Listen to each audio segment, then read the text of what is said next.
That's how they presented the scare tactic, if you will, in your face, if you will.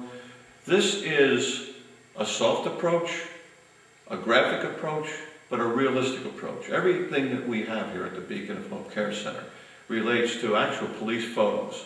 The shoes represent 590 people that died in alcohol-related accidents in New York State in the year 2007. We don't have 08 statistics yet. But it's graphic. There's 590 shoes that we had mounted through an effort of a family, the Breen family. Their brother was killed in an alcohol-related tragedy. He was a passenger. The kids at Colony Central High School came together. We collected the shoes. My wife and I mounted the shoes after the kids in the wood shop made the frames for us, but we have them on display. People can look at that and relate to it. Photos eventually will be coming along with that. The shoes are not the actual shoes of the victims. They represent the people that were killed. We have the photos of the Long Island crash. We have the video of that crash. We have 5 coffins from the Toledo, Ohio crash, including a baby coffin representing an 8-week-old baby. We have another coffin with a mirror in it. And when people walk up to that coffin and look at that mirror, that could be them. Timelines, we have them all. We have another series of an actual motor that we have in here. That's not from the car that was involved in it, but it's a young underage drinker doing 70+ miles an hour on a side street in the town, the village of Colony, hits the rear end of the dump truck. The motor is flown out of the car. It's a missile.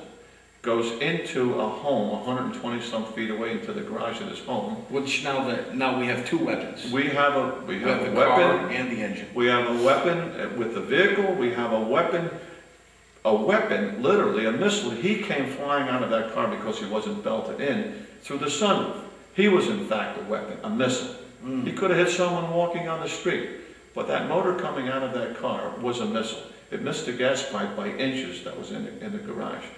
The injuries sustained, he suffered major injuries, 2 weeks in intensive care. His passenger, who was wearing a seatbelt, received a broken collarbone.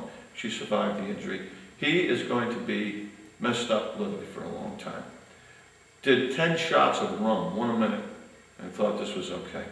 And then got behind that wheel. How selfish of him. The people on the highway, the innocent people that were out there. You talk about victims.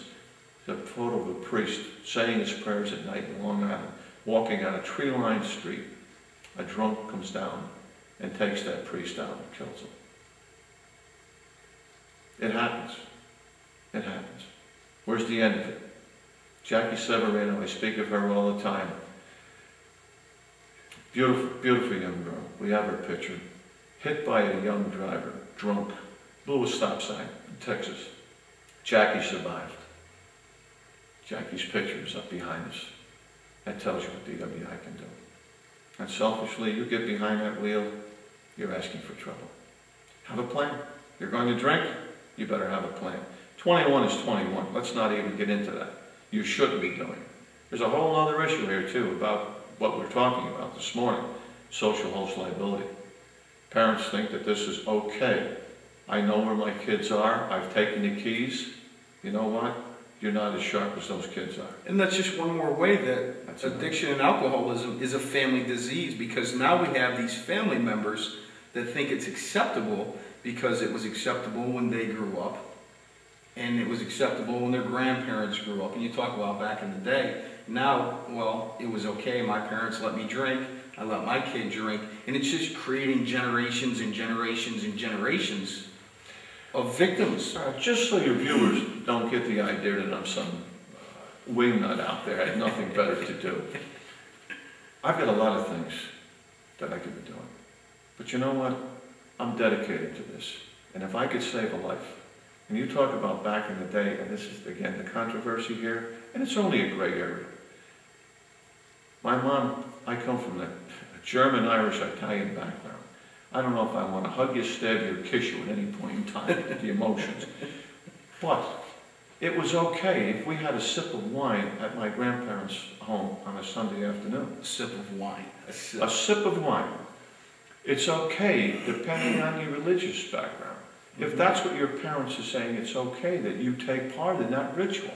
This is not about what I'm talking about. No, not at all. You go to a ball game with your son, daughter, or the family, and you have a hot dog and a beer.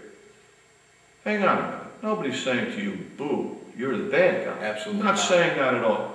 But I'm saying to you, if you take your family to that ball game, and you knock down one, and you knock down two, and then you have another one, and then the game really is exciting, you're into the 7th inning stretch, and you go for that 4th one, I want to tell you something. You are selfish. Unless you have a plan, the wife is driving. If you're responsible and have that vehicle under your control, God help you and the people that you're with. This is what I'm talking about. People get confused with this and they want to use it as an argument. There's no debate here. Yeah. No debate whatsoever. Alcohol, motor vehicle. Look at this little things that they say when you're taking drugs. Any prescription drug, you say, do not operate heavy machinery, do not operate this, do not do that. Why? Is it dull senses? You're not thinking straight. You're not thinking straight at all. What's the answer? The answer lies with the people themselves. Common sense. Unfortunately, common sense died a long time ago. A lot of us don't have it. And the people that do, after 2, 3, 4, 5, 6, 7 beers at the baseball game, I'm okay. Lose what common sense they did have. I'm okay.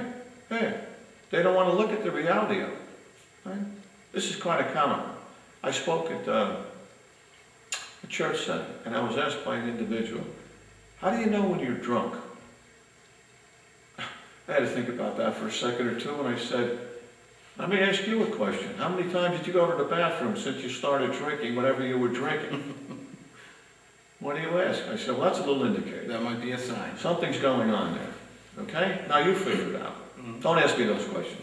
Right? That's the answer I got. Give you. You may not like it, but guess what? That's an indicator. Okay?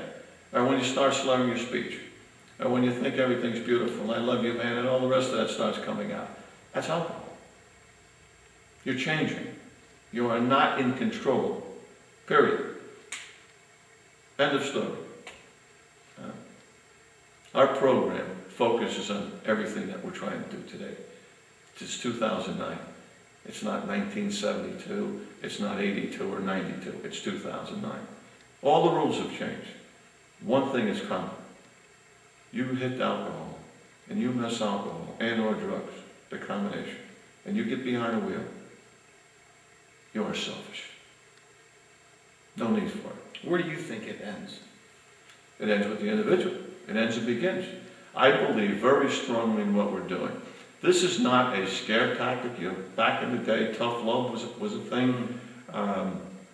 You mentioned this is your brain on drugs, and so on and so forth. I never understood how I was supposed to relate a fried egg to me. Well, I look at the wall of shoes. I look at the coffin. That's real to me. That's real to you because we've taken the time and we put the effort into it to ask people, tell me what's impacting you. We have a little evaluation form that we ask the individuals that go through the program. Please fill them out. You don't have to sign your name. Be totally honest with us. Tell us about the program, what we need to delete, edit, add to. We're open for all suggestions. But we think we have something very viable here with the people.